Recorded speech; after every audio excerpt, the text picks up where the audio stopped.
और अब बात कोरोना की। मध्य प्रदेश में एक बार फिर से कोरोना के मामले बढ़ने लगे। एमपी में कोरोना के 29 नए केस सामने आए। एमपी में कोरोना के 95 एक्टिव केस, भोपाल में 5, इंदौर में 7, ग्वालियर में 6 नए मरीज सामने आए। छतरपुर में 2, मुरैना में 4, शिवपुरी में 3 नए केस सामने आए। एमपी में कोरोना के 29 नए केस सामने आए। तो मध्य प्रदेश में एक बार फिर से कोरोना ने दस्तक दे दी है। 95 एक्टिव केस इस वक्त हैं। 100 का आंकड़ा ये कभी भी छू सकते हैं। तो भोपाल में 5, इंदौर में 7, ग्वालियर में 6 नए मरीज आए। इसलिए संभल कर रहना बहुत ज्यादा जरूरी है और कोविड प्रोटोकॉल का फिर से पालन करना शुरू कर देना है। शब्बीर एक बार फिर से रुक करते हैं, हमारे सहयोगी इसी खबर पर जुड़ गए हैं। और शब्बीर, कोविड प्रोटोकॉल का किस तरीके से लोग पालन करते हुए दिख रहे हैं, क्योंकि अभी तक बहुत से ऐसे लोग हैं जो इस नियमों का पालन भूल चुके हैं एक तरीके से।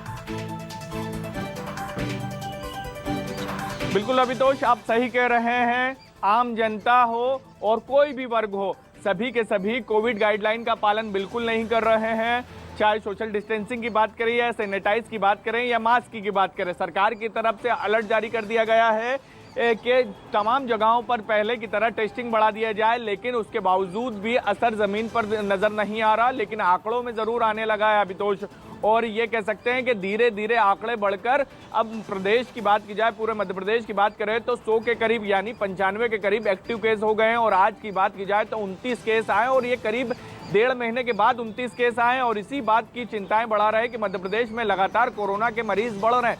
2-3 दिन पहले की बात करें तो लगातार कम मामले सामने आ रहे थे, 5 से 10 मामले सामने आ रहे थे, लेकिन अचानक से आज फिर 29 मामले सामने आए हैं और अलग अलग जिलों से सामने आए। लेकिन एक ट्रेंड और देखना होगा अभितोष इसके अंदर कि इंदौर हो, भोपाल हो, ग्वालियर हो, जैसे हमने पहली लहर में देखा था, दूसरी लहर में देखा था, तीसरी लहर में देखा था और चौथी लहर में भी वही ट्रेंड देखने को मिल रहा था कि मध्य प्रदेश के तमाम जितने भी बड़े शहर हैं, पहले वहां मामले बढ़ते और उसके बाद छोटे जिलों में मामले बढ़ते और वही देखने को मिल रहा है। जैसे हम भोपाल की बात करें तो 5 मामले सामने आए, इंदौर में 7, ग्वालियर में 6।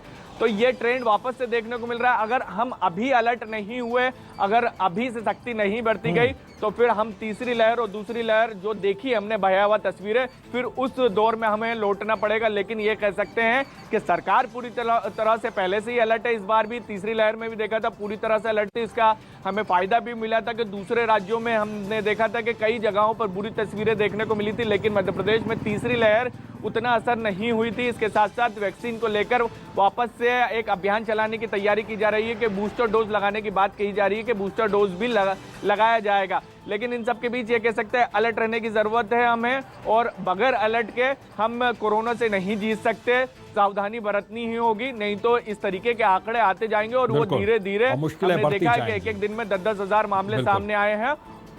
बिल्कुल, और इससे जंग मिलकर ही जीती जा सकती है। बहुत बहुत शुक्रिया शब्बीर इस तमाम जानकारी के लिए। तो लगातार केसेस यहां पर बढ़ रहे हैं और सैकड़े तक पहुंचने वाले एक्टिव केस। एक छोटे